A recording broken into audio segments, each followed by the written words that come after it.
I want to show you on the Pfaff Ambition 610 sewing machine how you can free motion quilt. Now my free motion quilting journey has started quite a few years ago with just practicing, and the more I practiced the better I got. And I watched a lot of Bluprint online course videos on free motion quilting, and we have linked to some of my favorite ones below this YouTube video, so I hope you'll go check it out. But I want to work through how you are going to set up this machine and which foot is going to be ideal for free motion quilting. My favorite foot is the Pfaff open toe free motion foot. Just make sure you get the one for the Ambition.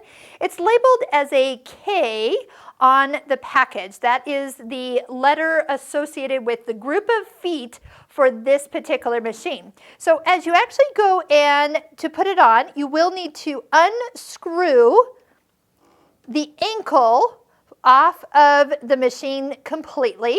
So use the long screwdriver that comes with the machine. And I like to leave the ankle attached to a foot. Then that way I can find that a little easier in my accessory box. And then as we look at how this foot attaches, we're going to put the screw in this part here, but there's kind of a little silver spring arm that sticks out. This piece needs to be above the needle screw when it's all positioned correctly. So when you get that all in there and kind of in place, just make sure that that is up and around and over the top of the screw. And usually I just use my fingers to get this screw started.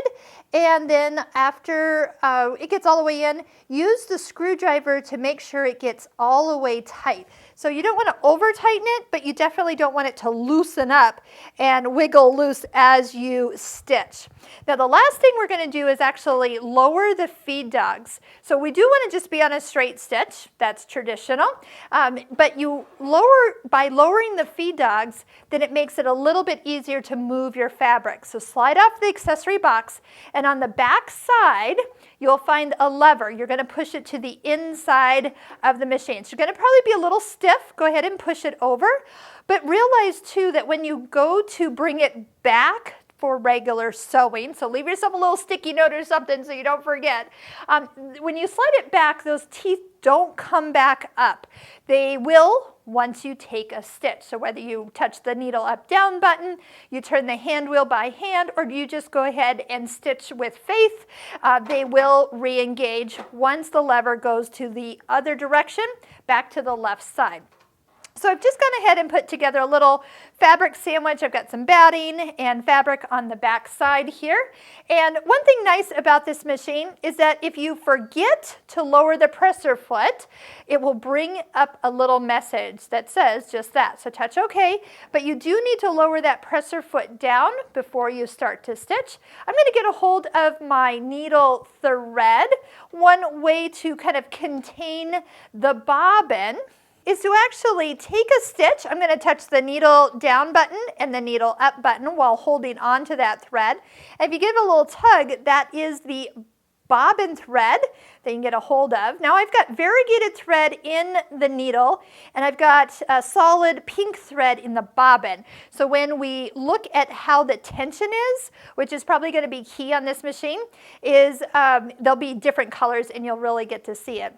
Next, you'll probably enjoy reducing the speed of the machine. So on the front of the machine where the little slider lever is for the speed, let's start at about half of the way. So this is something that's going to take a little practice. So as you move your fabric, you want to find a happy medium. So meaning when you sew that your stitches actually look like stitches.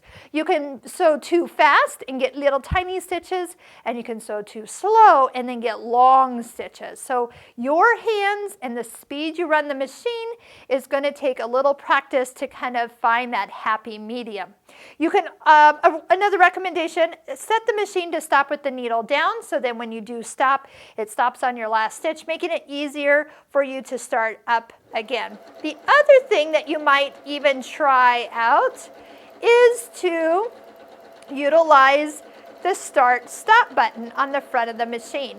So that's one way that you could actually just have the machine run while you get used to how to guide your fabric. Okay, so before we get going too far, I need to see what's going on the back side. So we do have two different weights of thread in this machine, and not that they're real different from each other, but sometimes you're surprised at what you see on the back. So actually it doesn't look too bad, but I do see a little bit of these little dots showing up. And if you can touch and kind of run your fingernail across them and you can feel them, that means we need to adjust our tension. So remember, our tension is always adjusted from the top. So if I want the top thread to pull the bobbin thread up a little bit further into the batting, I want to tighten it up. So I'm going to take my top tension, and normally it's at 4, then I'm going to go up to 5, maybe even 5.5.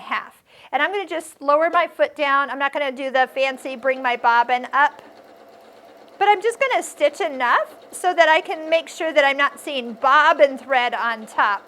But the idea is that I should not be able to see which side, or be able to tell which side I stitched from. All right, so let's do that. So this is our front area I just stitched, and this is the back. Oh, much better. So definitely working on getting a nice balanced tension for it. If anything, we want a little bit to pull to the back, but usually if you can kind of find that where you can't tell that it's actually pulled to the back, that is perfect. So free motion quilting does take practice, but you are going to love that how much space is inside this machine. It's a full 8 inches. You've got this wonderful lighting, which is the LED lights, and with a little practice like with those Bluprint online courses that we are linking to in the links below this YouTube video, I think you'll really be surprised. It doesn't take long to be able to quilt your own quilts.